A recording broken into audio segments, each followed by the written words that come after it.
जय माता दी। प्रिय भक्तों, आप सबका हमारे चैनल मन की शांति में बहुत बहुत स्वागत है।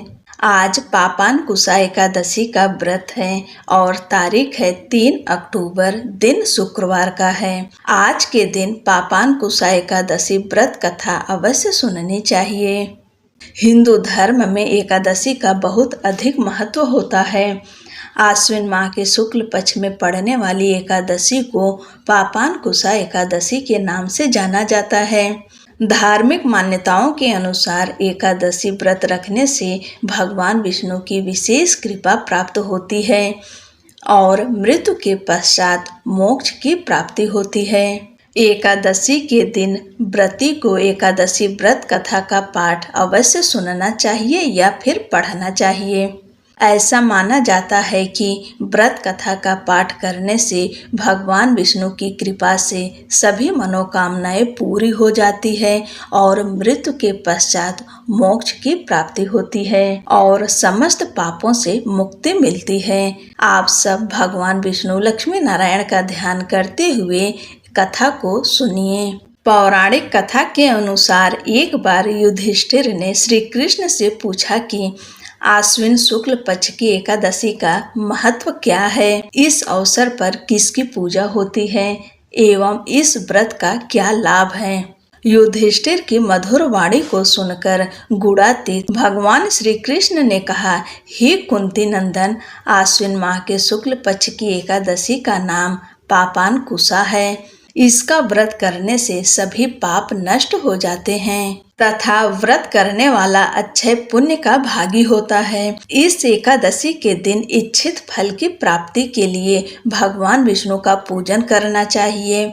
इस पूजन के द्वारा मनुष्य को स्वर्ग लोक की प्राप्ति होती है। हे अर्जुन, जो मनुष्य कठिन तपस्याओं के द्वारा फल की प्राप्ति करते हैं, वह फल इस एकादशी के दिन क्षीर सागर में शेष नाग पर शयन करने वाले भगवान विष्णु को नमस्कार कर देने से मिल जाता है और मनुष्य को यम के दुख नहीं भोगने पड़ते।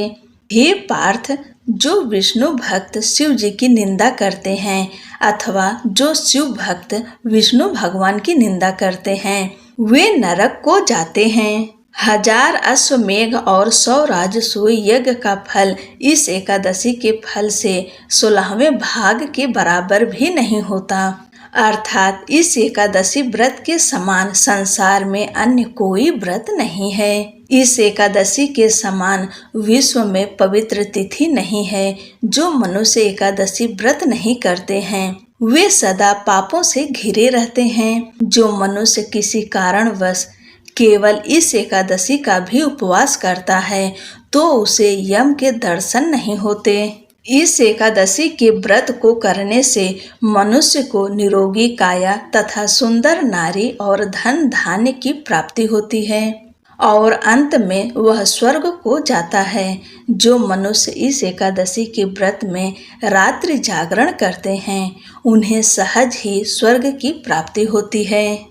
इस एकादशी के व्रत करने वाले मनुष्यों के मातृपक्ष के 10 पुरुष, पितृपक्ष के 10 पुरुष तथा स्त्री पक्ष के 10 पुरुष भगवान विष्णु का रूप धरकर वह सुंदर आभूषणों से परिपूर्ण होकर विष्णु लोक को जाते हैं।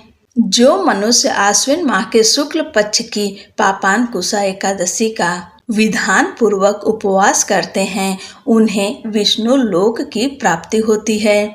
जो मनुष्य एकादशी के दिन भूमि, गौ, अन्न, जल, खड़ाऊ, वस्त्र, छत्र आदि का दान करते हैं, उन्हें यम के दर्शन नहीं होते। दरिद्र मनुष्य को भी यथाशक्ति कुछ दान देकर कुछ पुण्य अवश्य ही अर्जित करना चाहिए। जो मनुष्य तालाब, बगीचा, धर्मशाला, प्याऊ आदि बनवाते हैं, उन्हें नरक के कष्ट नहीं भोगने पड़ते। वह मनुष्य इस लोक में निरोगी, दीर्घायु वाले पुत्र तथा धन धान्य से परिपूर्ण होकर सुख भोगते हैं तथा अंत में स्वर्ग लोक को जाते हैं। भगवान श्री हरि की कृपा से उनकी दुर्गति नहीं होती। बोलो भगवान विष्णु की जय। एक और कथा सुनते हैं। पापानकुशा एकादशी व्रत कथा के अनुसार अति प्राचीन काल में विंध्य पर्वत पर क्रोधन नाम का एक क्रूर बहेलिया रहता था। उसकी संपूर्ण जीवन लूटपाट, गलत संगति, हिंसा, उपद्रव, मद्यपान जैसे पाप कर्मों में लिप्त रहा। जब उसके जीवन का अंतिम क्षण आया, तब यमराज के दूत उस क्रूर बहेलिये को लेने के लिए पहुंचे। तब यमदूत के दूतों ने बहेलिये से कहा कि तुम्हारे जीवन का समय समाप्त हो गया है और शीघ्र ही हम तुम्हें लेने आएंगे। यह सुनकर बहेलिया बहुत डर गया था तथा अंगीरा ऋषि के आश्रम में पहुंच गया। ऋषि अंगीरा के चरणों में गिरकर निवेदन करने लगा कि हे मुनिवर, मैंने जीवन में अपने बहुत पाप कर्म किए हैं।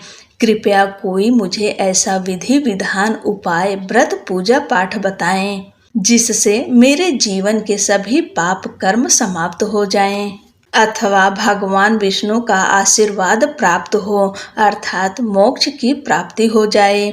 तब ऋषि अंगीरा ने उसे आश्विन शुक्ल पक्ष की एकादशी तिथि का विधि विधान के साथ व्रत करने के लिए कहा।